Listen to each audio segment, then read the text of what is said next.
All right, welcome to the Spotlight interviews. This time we're going to do something a little bit different. Ben, why don't you go ahead and introduce yourself and tell us what you do? My name is Ben Garrett. I am the Chief Experience Officer at Pixite. I'm also the UI and UX designer behind Spool, sort of looking at product vision, product features, playing a role in product roadmap, sharing all these responsibilities with the other folks on the team. Yeah, I think that's the top level or high level uh, thing that I do. Cool. So basically, you're one of the more important people behind a lot of these apps that we're working on at Pixite. Let's kind of go all the way back. Where did this start? Like, what point can you say, like, okay, this is where, like, the idea for Spool was really, like, itching at you, and, like, why did you want to do that? The idea came from a conversation that a few of us had with a musician who was using an older Pixide app called Matter. Matter allows you to put a 3D object within a photo, and it'll actually reflect what's in the photo and put like a fake shadow underneath the 3D object. So it actually looks like it's part of the photo. It's pretty cool. Hmm. There's an additional component where you could load up a song or use one of the built-in loops, and it would pulse to the beat. The Mm. 3D object would pulse to the beat, or it would rotate to the beat, or there are a few different options. It was fairly limited, Hmm. but we were talking to this musician who used it, who's been using it for years. I mean, Matter has been around. I think we created Matter 7 years ago, 7 or 8 years ago. Yeah. Um, and to this day, this musician is still using it.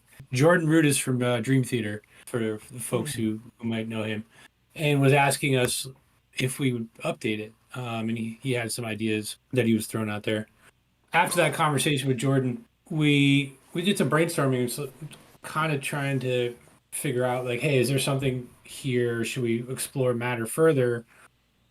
Or like what's kind of underneath this? And I think we went down a level and said, well, he's using it for creating audio reactive or audio synced visuals to promote the stuff that he's creating on, Instagram or wherever he's posting it, or some sort of visual medium, right? Hmm. And it's like, okay, well, it sounds like he's got a need for something that will apply visuals to his music to post on a visual medium. Instagram's a visual medium, YouTube's a visual medium, TikTok, so on and so forth. And so if you're a musician, where are you finding or sourcing visual content to go with a new song that you have coming out, or to promote a new show? And so it looked like there was an opportunity there to maybe fill this potential void. We interviewed a few different musicians, just asking like, where are you getting visuals from, to do these different things. And the answers came from a bunch of different places. Some people were hiring motion graphic artists to create custom content for them. Some were sort of just using their own videos and using either desktop based video editors or mobile based video editors to try and put something together. That was most of where people are getting their visuals from. Right. We realized, okay, maybe there's some sort of opportunity here. That's where the idea was sparked. Okay, so like you had like, you recognize that there was this big void, and you're like, okay, we can probably attack this. And the way you guys typically attack apps are like, something that it isn't totally new, but it is really uniquely done. So I've seen some of the earlier iterations of Spool. Talk a little bit about like some of the designs that were in the earlier stages, what you were thinking. Like, right now it's landed on this 12 pads, looks like a drum machine, functions very similar to it, and very like intuitive. How did you get from your first designs to where we are now? Well, we went really far out there with all types of brainstorming of what could this thing do. And it came from myself, Rebecca Brandt, who is a product manager, a school product manager at Pixite, and Kyle Stewart, who is a developer. uh, we got together and did a brainstorming session and just threw all kinds of ideas out there. Like what could you do, or how many different things could you do on a mobile app um, to easily create music synced visuals in an app? Hmm. And so that I think we kind of honed in on that. Like Right. I think that was like the key idea. Like how do you sync visuals to music? How do you sync Now, video to music, effects, so on and so forth? now at this point, there wasn't really a lot of apps out there. Like CapCut hadn't existed. I don't think like there really wasn't anything to base anything off of, right? No, there's no competitors. I mean, there's no mobile app competitors. The only thing that we could look at was desktop-based software like Hmm. VJ software for doing visuals at concerts, like Resloom Hmm. or VDMX or Touch Designer, things like that. Those are all very much built around that workflow, but they're very advanced. The way that Resolume works, I'm kind of seeing how you would look at that and then some of the earlier versions of Spool. Those things kind of I can see how those would kind of like click in those earlier days. So like you were looking at these apps and then like what kind of led you down to maybe we should make this more like an instrument. Like you had bigger ideas and kind of talk about like some of the steps that you can remember getting it to where it was more functional. Well, I think the the instinct was to go way out there and come up with all kinds of crazy ideas, and you have to start somewhere. Right. And so we just honed in on, okay, where should we start? Like, let's just look at what can you do with the video? What can you do with the videos that are on your phone? And I don't know where the inspiration came from, but we looked at, I'm a music producer, and I'm familiar with drum machines and synths and sequencers, and I played with all this DAWless gear, and I had an Akai MPC at the time, and sort of doing my own sort of drum programming, and it's like, oh, okay, wait a minute, this iconic 4x4 grid, there's something here. What if instead of me playing, you know, drum sounds, I'm actually playing video, and so I think that's where the idea came from. Okay, so you're like, yeah, I can see that. You're just kind of tinkering around on this classic device. Everybody loves an MPC, still to this day, my favorite instrument that has ever existed. I have always looked at that thing and been like, I would love to put videos in there. Now, I've done this in Ableton. In Ableton, you can make a drum machine and you can actually kind of use that to make a sort of drum pad video thing. However, your output on something like Ableton heavily depends on how powerful your computer is, and most people aren't lugging a big powerful computer around so they can like play music off of it and play these video pads with it. So it's really interesting to me that you guys were like, oh, let's go this route, because it's like I feel like so many musicians have already had this thought but never knew like how the heck to do it. Yeah, I think it felt accessible. Hmm. Like I said, there's the iconic 4x4 drum grid. Uh, that's familiar, Hmm. and you sort of get it right away. You're like, oh, okay, I tap these things and it shows the video. And so why can't we do that in a phone app or a iPad app? And so that was goal number one. Let's start there. Okay. So like now at this point, like it's kind of taken a bit of a while for like phones to be able to have say that many videos like in an app working and functioning and kind of working together without like falling apart. 1080p was used to be really hard to even get to work on a phone. So talk about some of the struggles that it was kind of that you were running into when it came to, okay, we've got kind of like a vision of like what this is going to look like. What kind of roadblocks did you run into, limitations and things like that to kind of like land where it is? Like it couldn't have been easy. Well, right, you said it right there. Yeah.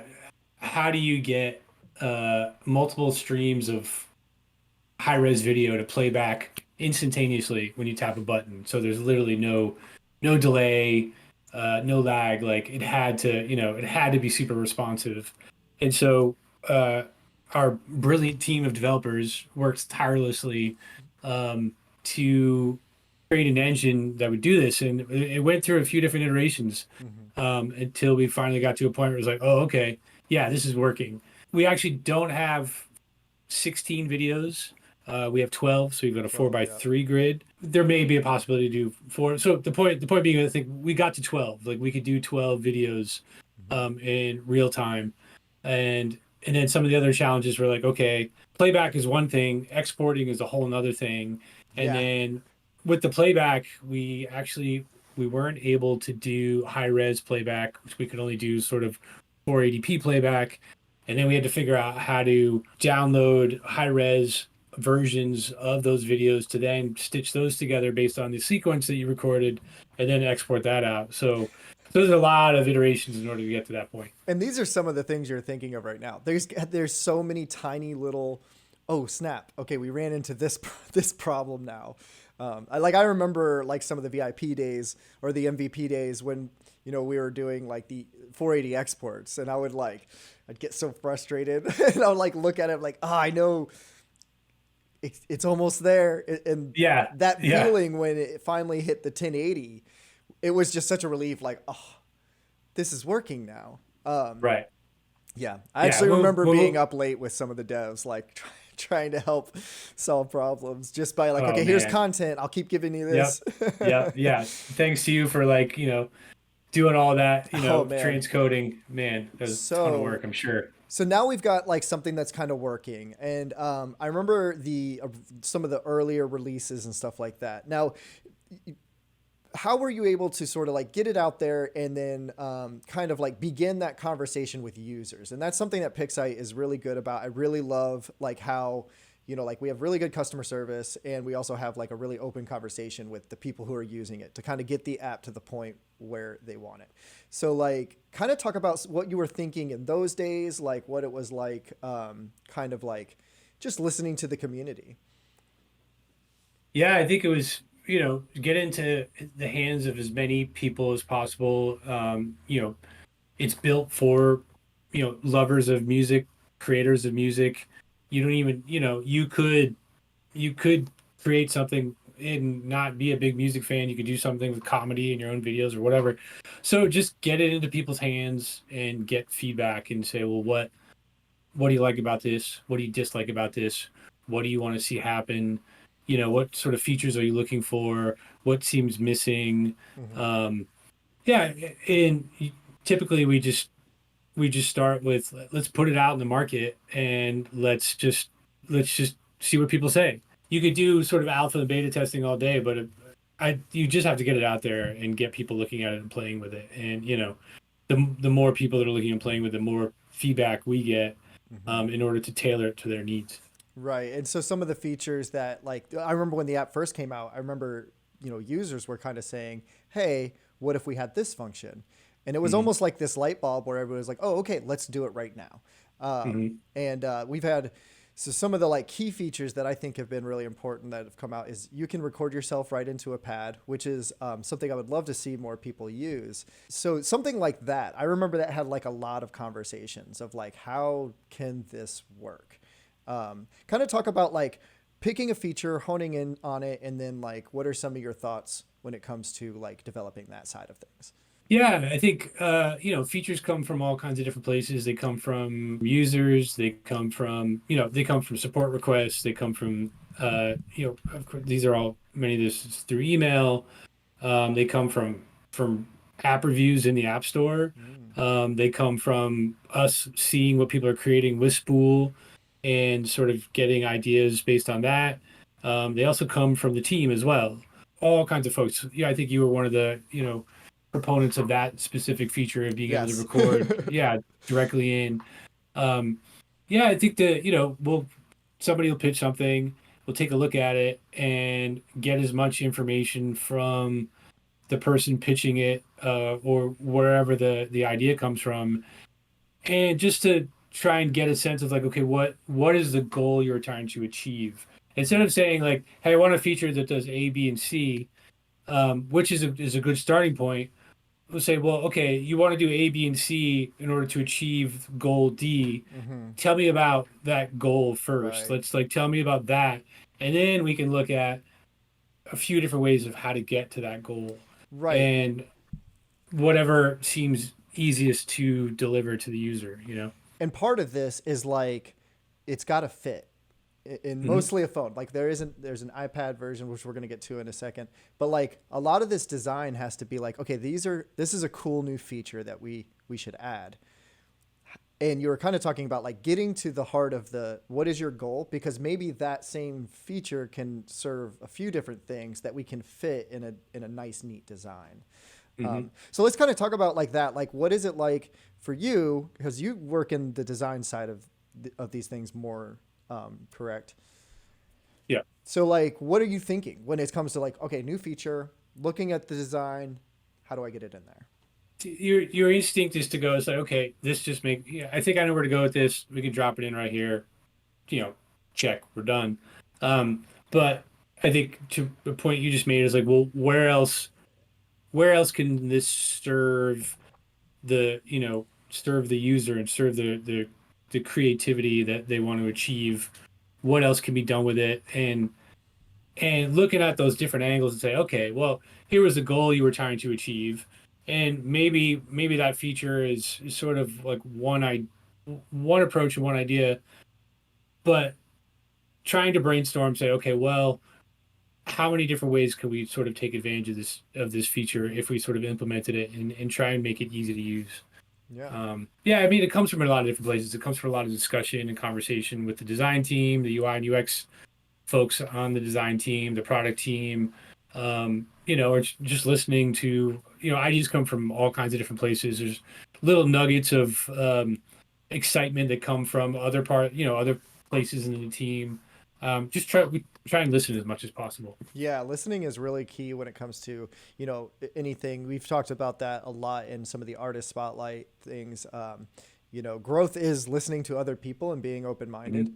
And when it comes to design, that's a big thing because it's sometimes it's hard looking at something and be like, okay, I got this size and I got to make it all visually fit. And what do other people got to say? So yeah, that's really cool. So let's talk a little bit about the iPad app. There's not a whole lot to say other than we ported it over to iPad, but Hmm. there were some challenges along that way. And I do think that there's a strong community of people who are dedicated to using iPads for musical instruments and drawing and many other types of art tools. And this is like a new, powerful, like part of Spool.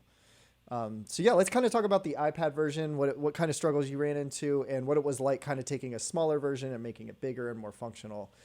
I think that immediately I go to a place, or maybe someone else does, just like, okay, I have a smaller experience and I want to bring it to a bigger experience. So that should be easy, right? You have more real estate to work with.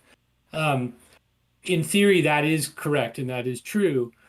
But there's when you have something that fits really well in a really small size, you don't want it to just blow up and be on a big screen, just be really big. You kind of Mm-hmm. want, if you put the devices next to each other, you kind of want the size of the UI to be pretty consistent. Mm-hmm. So how do you take more advantage of the real estate? Like, one of the exciting things about the iPad version is on iPhone, the control portion of Spool takes up most of the space, and the video preview is pretty small. Mm. It's the opposite on iPad. We have this huge Yeah. preview, and it's beautiful. Like, it's awesome. And the controls are still pretty small. You don't need that much space for the controls. Mm-hmm. And then you have situations where, like, the editor, where the editor is like something that kind of takes over the whole screen on iPhone. On iPad, you can see the editor, the performer, all the pads, the effects, and the preview all at the same time. So you could Mm-hmm. sort of it's kind of a more cohesive experience where you're not having to jump back and forth, in and out, in and out, in and out. If you take some of the similar approaches with iPhone on iPad, you may end up like, oh, how I get into the screen is a little funny now because I have all this real estate. So figure out the best way to take advantage of it. Yeah, that like I really do think that that the iPad version makes Spool like a really legitimate music video editing like tool. Whereas like when we were first coming out, it was kind of like more of a visualizer, and now it's like now we've added so many new features, and then now you can kind of like make it the size of a screen, and Mhm. work with it, and working with your hands can be so much faster. So yeah, I think I'm really in love with the iPad version and some of those key things that you just brought up, the timeline editor, being able to see, oh, that's the clip. It's a little easier to move.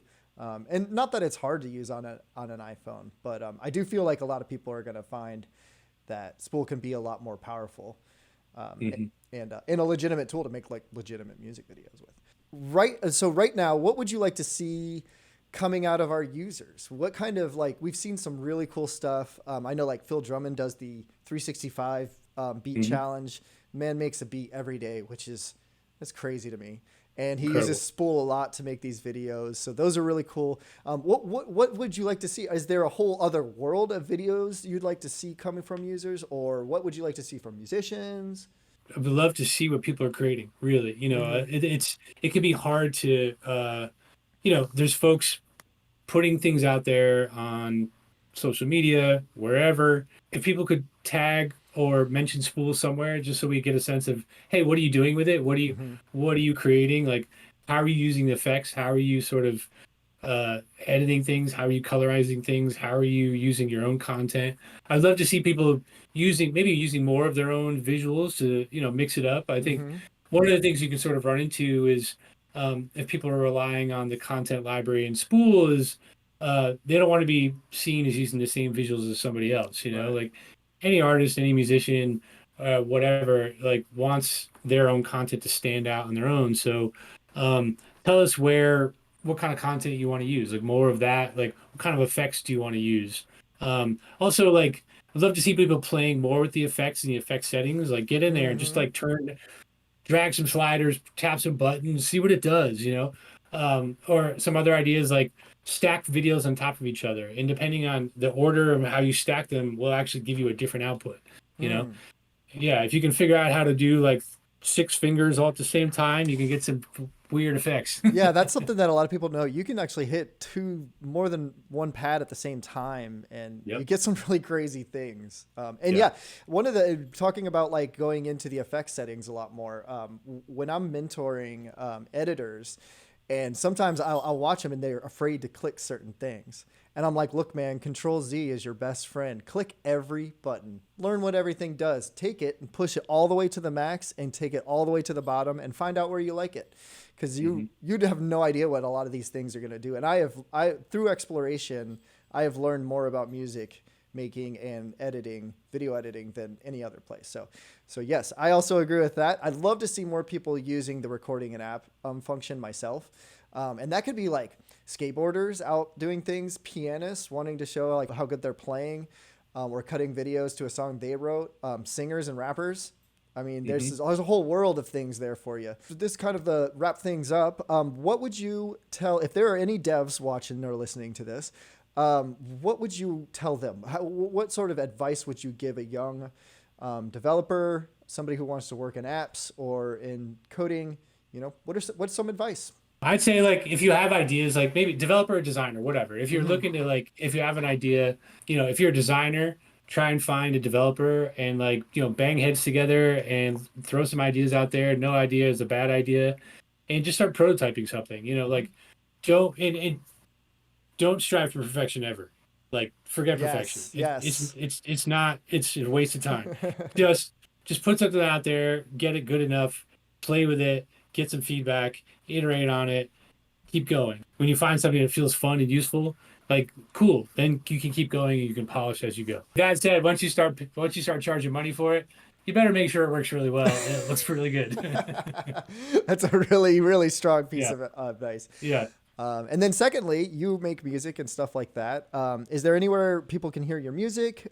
Things you're just give a brief overview of a couple things you're working on.